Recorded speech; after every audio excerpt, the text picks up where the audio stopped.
नमस्कार, मैं रविकांत मिश्र एक बार फिर आपके सामने उपस्थित हूँ। 12 जनवरी 2026 युवा दिवस, पूरे देश में युवा दिवस मनाया जा रहा है। मेरा नाटक नरेंद्र से स्वामी विवेकानंद तक, उसमें एक संवाद है, वो मैं आपसे बांटना चाहूँगा। संवाद ये है कि आज विवेकानंद पुस्तकों में है, मठों में है, मूर्तियों में है। भारत के युवाओं के सोच में स्वामी विवेकानंद क्या हैं या नहीं। जिस तरह का भारत वो देखना चाहते थे, वो बनाना चाहते थे, जिस तरह का चरित्र वो युवाओं में विकसित करना चाहते थे, क्या वो संभव हो पाया है?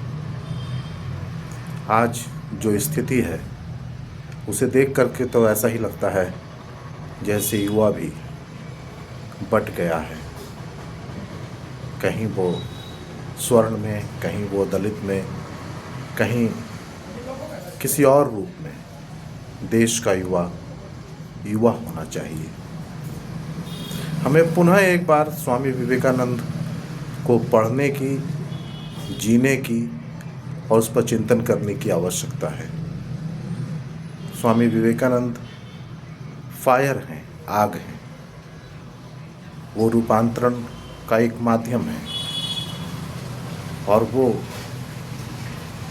एक ऐसा माध्यम है कि कोई भूल कर भी अगर उनके विचारों को पढ़ लेता है और उनके विचार कहीं छू जाते हैं तो रूपांतरण शुरू हो जाएगा। आप सबको युवा दिवस की बहुत बहुत शुभकामना। पढ़ें, और सिर्फ पढ़ें ही नहीं, गौर से पढ़ें। समझें ही नहीं, उसको जिएं, उसको जीवन में उतारें। कहते हैं कि स्वामी जी को अगर आप लेट के पढ़ रहे हैं उनकी पुस्तक तो आप बैठ जाएंगे, और अगर आप बैठ के पढ़ रहे हैं तो आप खड़े हो जाएंगे, और अगर आप खड़े होकर पढ़ रहे हैं तो आप दौड़ने लगेंगे। इसी तरह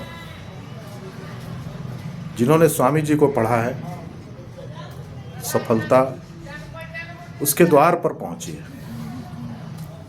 वो कहते हैं तुम दौड़ो, दौड़ नहीं सकते हो तो चलो, तेज चलो, धीरे चलो, पर चलो। और अगर चल नहीं सकते हो, गिर गए हो, तो अपने लक्ष्य की तरफ रेंगो, बढ़ो अपने लक्ष्य की तरफ। लक्ष्य भी तुम्हारे तरफ बढ़ रहा है। बहुत बहुत धन्यवाद, बहुत बहुत आभार। मिलता हूँ नेक्स्ट वीडियो में।